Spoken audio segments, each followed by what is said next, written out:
Olá, a Bíblia fala muito de uma nuvem que Deus utilizava e utilizou para aparecer e salvar o povo de Israel das mãos dos egípcios, principalmente durante a travessia do Mar Vermelho. E depois, quando ele entregou os mandamentos para o povo, também quando o nascimento do Messias e a crucificação do Messias, e no retorno no milênio, no início do milênio, durante a Terceira Guerra Mundial, logo no período entre o terremoto e depois do terremoto, vai aparecer de novo essa nuvem. Certamente não é uma nuvem como nós costumamos ver todo dia de chuva ou de poluição, mas sim um dispositivo de transporte que Deus utiliza com muita tecnologia, muito poderoso, sistemas sofisticadíssimo, além da nossa imaginação, além dos filmes de ficção científica, muito mais sofisticado do que o 5G, o 6G que estamos prestes a conhecer. No livro de Números 9, está escrito o seguinte, 15 a 23. No dia em que foi erigido o tabernáculo, construído aquele tabernáculo, aquele templo móvel no deserto, a nuvem o cobriu, a saber, a tenda do testemunho, e à tarde estava sobre o tabernáculo uma aparência de fogo até amanhã. Então veja, é impossível uma nuvem de fogo, passar a noite inteira com fogo, né? E de dia não tem fogo, mas de noite tem fogo. Era utilizada a nuvem para proteger o povo durante o dia e à noite servia de luz. No livro de Isaías tem uma explicação um pouquinho mais detalhada, mas fica para um outro vídeo, sobre a nuvem. Assim, era de contínuo a nuvem o cobria, e de noite havia aparência de fogo. Quando a nuvem se erguia sobre a tenda, os filhos de Israel se punham em marcha, e no lugar onde a nuvem parava, aí os filhos de Israel acampavam. Segundo o mandado do Senhor, os filhos de Israel partiam, e segundo o mandado do Senhor, acampavam, por todo o tempo em que a nuvem pairava sobre o tabernáculo, permaneciam acampados. Quando a nuvem se detinha muitos dias sobre o tabernáculo, então os filhos de Israel cumpriam ordens do Senhor e não partiam. Às vezes a nuvem ficava poucos dias sobre o tabernáculo, então, segundo o mandato do Senhor, permaneciam e, segundo a ordem do Senhor, partiam. Às vezes a nuvem ficava desde a tarde até a manhã. Quando pela manhã a nuvem se erguia, punham-se em marcha, quer de dia, quer de noite, erguendo-se a nuvem, partiam. Se a nuvem se detinha sobre o tabernáculo por 2 dias, ou um mês, ou por mais tempo, enquanto pairava sobre ele, os filhos de Israel permaneciam acampados, e não se punham em marcha, mas erguendo-se ela partiam. Segundo o mandado do Senhor se acampavam, e segundo o mandado do Senhor se punham em marcha, cumpriam o seu dever para com o Senhor, segundo a ordem deste por intermédio de Moisés. Isto durante os 40 anos.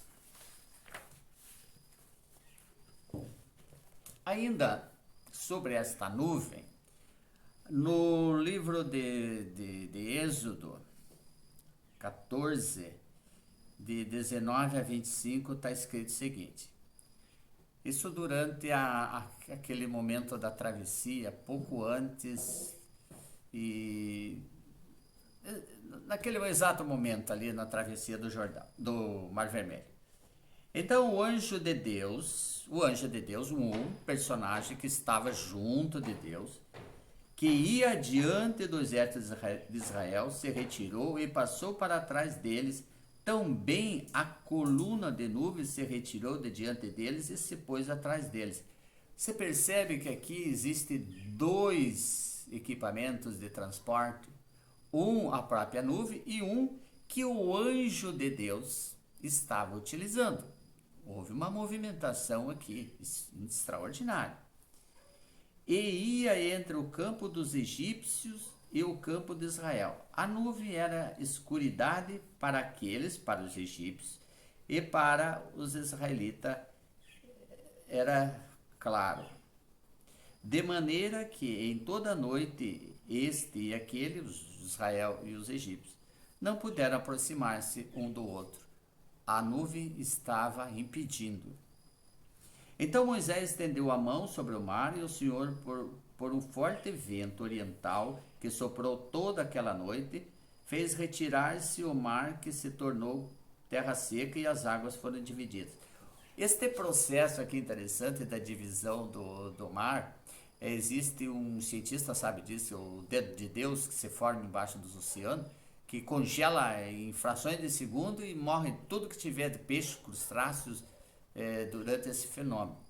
E também em bebidas, né, em latinha ou mesmo em garrafa, quando você pega lá um pouco com a mão quente, chacoalha, ela congela totalmente bem rápido.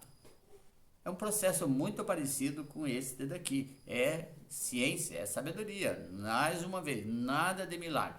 Não vamos aqui dizer que Deus está usando varinha de condão aqui. Não, ele está usando tecnologia, inteligência.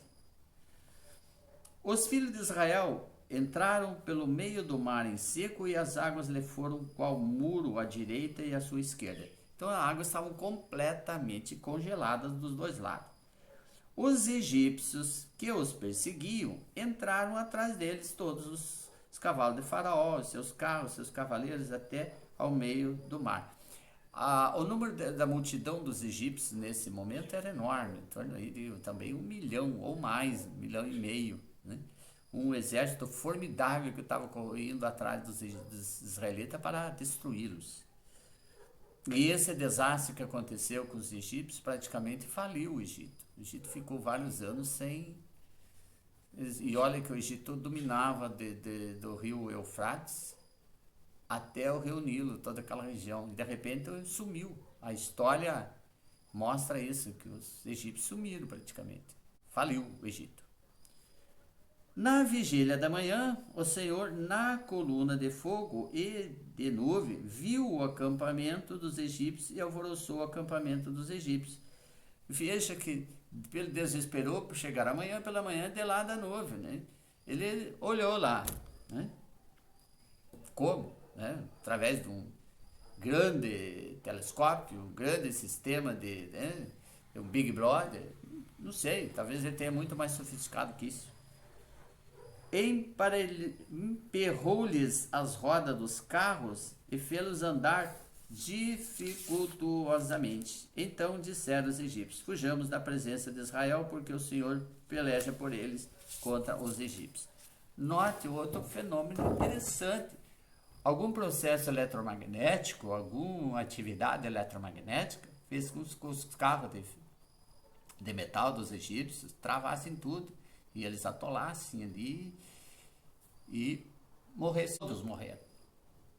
Todos morreram.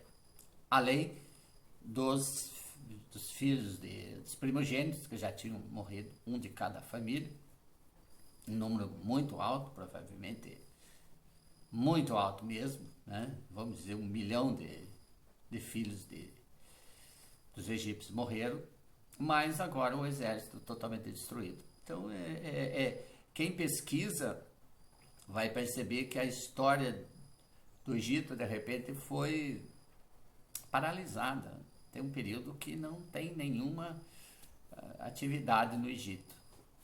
Depois eles se recuperaram. E o Egito é um povo especial.